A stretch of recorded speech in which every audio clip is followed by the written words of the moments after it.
E no Balanço Especialista de hoje, vamos falar sobre o Janeiro Roxo, uma campanha de conscientização sobre a hanseníase, que é uma doença crônica que afeta a pele e os nervos. Segundo o último boletim epidemiológico do Ministério da Saúde, divulgado nesta segunda-feira, o Brasil é o segundo país do mundo com o maior número de casos da hanseníase. Em 2023, foram registrados quase 23 mil novos casos. Por isso, eu recebo aqui no Balanço Geral a Ariane Maivaldi, dermatologista e professora também da Universidade de Franca. Doutora, sempre muito bem-vinda aqui no nosso Balanço Geral. E hoje, para falar de um tema super importante, que inclusive deu cor a esse mês, né? Janeiro Roxo, falar um pouco mais sobre hanseníase. Um nome estranho, um nome difícil, um nome que dá medo, né? O pessoal de casa fica com receio, mas o que é a hanseníase e tem alguns sintomas, alguns primeiros sinais que ela apresenta, doutora? Boa tarde. Boa tarde.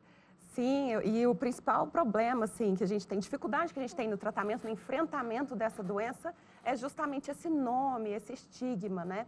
Mas antigamente a hanseníase era conhecida como lepra, né? Que nada mais é do que uma infecção. Então ela é uma doença infecciosa e como tal ela tem tratamento e tem cura, né? Então não adianta ficar preocupado com medo de procurar ajuda quando você suspeitar da doença, porque ela tem cura, sim, isso é super importante. Mas como identificar essa doença, né? Então ela é uma doença que tem sinais que vão ser na pele e nos nervos. Então ela pode se manifestar tanto como manchas no corpo, quanto sinais neurológicos, como dormência nas mãos e nos pés, fraqueza nessas regiões.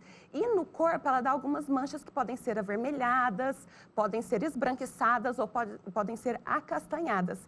E é uma coisa que leva as pessoas muito ao engano é achar que vai ter um monte de lesão, que vai ser uma doença que assim, ela vai se espalhar pelo corpo. Que vai se espalhar pelo corpo, ou que vai realmente sentir essa alteração de sensibilidade assim tão destacada. Na verdade, não. O tipo mais comum da hanseníase, a gente tem até 5 lesões no corpo todo. Então, é muito pouquinho, você tem que estar atento. E essa questão da alteração de sensibilidade, muitas vezes o paciente não percebe que aquela mancha está com alteração de sensibilidade. A gente vai ver isso só na hora que a gente fizer o teste mesmo. Então, é importante sempre lembrar que existe essa possibilidade de correr atrás. Essa mancha, ela chega a se transformar numa lesão ou a pele fica dormente, assim, para a gente tentar entender a diferença de uma doença de pele, alguma outra questão além da hanseníase, doutor? Sim. Às vezes, o mais comum é ela se manifestar como uma mancha arredondada e avermelhada. Como se fosse uma micose de pele, que as pessoas chamam de impingem. E aí começa essa mancha vermelha que fica lá fixa. Ela coça, alguma coisa assim? Não coça, normalmente não tem sintoma nenhum no local. E essa questão assim, que a pessoa acha que vai ser uma mancha dormente, muitas vezes ela não percebe. Às vezes ela pode perceber se ela mesma fizer um teste em casa de passar um algodãozinho na pele normal, um algodãozinho na pele que está com a mancha, ver se tem alguma diferença. Ou colocar uma ponta de uma caneta, ver se sente alguma diferença. E de sensibilidade térmica, né? Então, se não sente bem calor, frio, essas coisas. Mas é assim, uma alteração que é meio discreta para a pessoa que não entende, né? Para a gente, para o profissional de saúde que vai examinar, é mais fácil da gente identificar. E como que é a transmissão? Existe, por contato? Como que é, doutor? A transmissão é por contato via respiratória. E para você pegar a hanseníase, você tem que ter contato com uma pessoa por períodos prolongados. Você tem que morar com a pessoa mesmo, né? São 8 horas por dia, 5 dias da semana, morar ou trabalhar. Mas muitas vezes a gente não descobre quem é a fonte, né? Porque o tempo de incubação da hanseníase é muito longo. É em média 5, mas pode chegar a 9 anos. Então, às vezes, você não sabe, não tem contato, mas mesmo assim você pode ter a doença. E desenvolver depois de todo esse tempo? De todo esse tempo. Ela é bem lenta, ela é bem diferente das outras. E nesse caso também, doutora, quais são as áreas mais comuns que as manchas podem aparecer? No tronco, principalmente, mas pode aparecer nos braços, nas pernas, no corpo todo. No rosto é menos comum, mas tem as alterações do rosto também, que dá anestesia de córnea, dá alteração da pálpebra mesmo. Mas o mais comum é no tronco e essa questão da sensibilidade é extremidade, mãos e pés. E qualquer pessoa pode ter, qualquer idade, ou tem algum grupo que é mais propício a essa doença?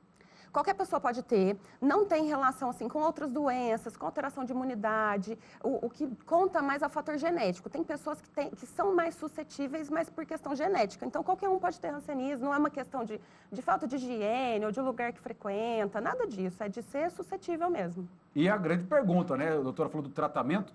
quem não trata ou não consegue identificar, fala, ah, apareceu uma mancha, mas ela vai sumir com o tempo. Muita gente tem receio de procurar um médico, né, pensando em Isso. algo pior. E aí, o que pode acontecer, agravar ainda mais esse tipo de doença, doutora?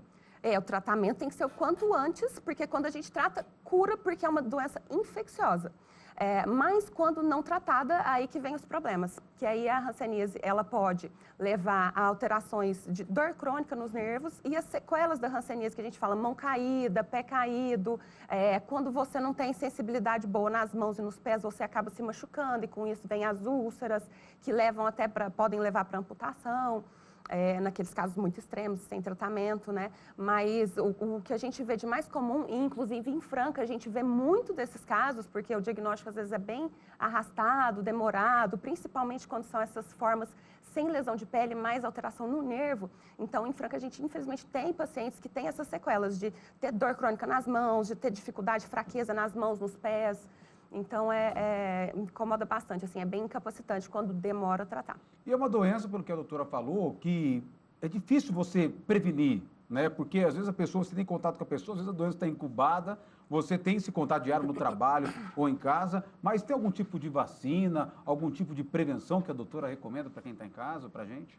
Vacina ainda a gente não tem. A prevenção que a gente tem é identificar os pacientes que são doentes de hanseníase e começar o tratamento quanto antes. A pessoa que transmite, porque não são todas as pessoas que têm hanseníase que transmitem. Alguns tipos, eles são aqueles que transmitem a doença, o bacilo, né, que a gente fala que é uma bactéria. Essa pessoa, depois da primeira dose de antibiótico, ela não transmite mais. Então, se a gente identifica esses casos e resolve eles logo, a chance da gente acabar com a doença no futuro é muito boa, né? Então, reforçando mais uma vez, são manchas avermelhadas que podem aparecer em alguns pontos da pele que a pessoa acaba achando que é algo que é passageiro, algo que vai passar, algum contato, alguma alergia, e aí pode ser hanseníase, que antes a doutora falou era conhecido como lepra. Isso. E aí vem todo esse preconceito em cima da doença. Esse estigma, né?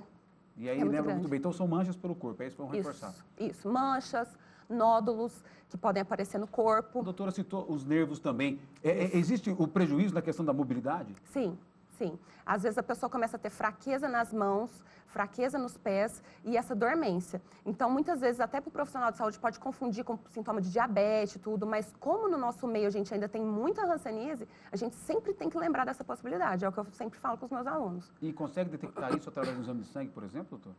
O diagnóstico da hanseníase é até mais simples que isso, ele é pelo exame dermatoneurológico, exame físico, que o médico faz. Às vezes a gente vai precisar de exames adicionais. Entendi. Então tá certo. Bom, é importante nos primeiros sinais procurar um profissional da área da saúde. A doutora recomenda direto um dermatologista, né? Ou o próprio clínico geral pode identificar e encaminhar para o especialista. Isso, Ele vai ver se é um caso que pode ser suspeito ou não. Doutora, tem as redes sociais, se alguém quiser acompanhar o trabalho da doutora, ou até do pessoal da Universidade de Franca também. Sim, o meu Instagram é doutora Ariane Dermato, então podem seguir por lá que tem bastante dica e informação legal. E tá certo, tem também o nosso da Universidade de Franca, né? O pessoal da Unifran também, que é parceiro nosso aqui. Muito obrigado, Alessandra, por estar com a gente aqui hoje. Doutora, sempre muito bem-vinda, muito obrigado, volte sempre para ajudar a gente a esclarecer essas dúvidas desse janeiro roxo, que é para você ter toda essa atenção na questão da hanseníase. São dicas preciosas para você se cuidar e o quanto antes você detectar qualquer tipo de alteração, recomendo, procure um profissional, tá? É aquela história, barato sai caro, você tenta se automedicar aí e nunca é recomendado você tomar um remédio por conta, tá? Porque aquela história, meu vizinho tomou, melhorou, vou tomar também. Não é assim que funciona, cada caso é um caso, tá?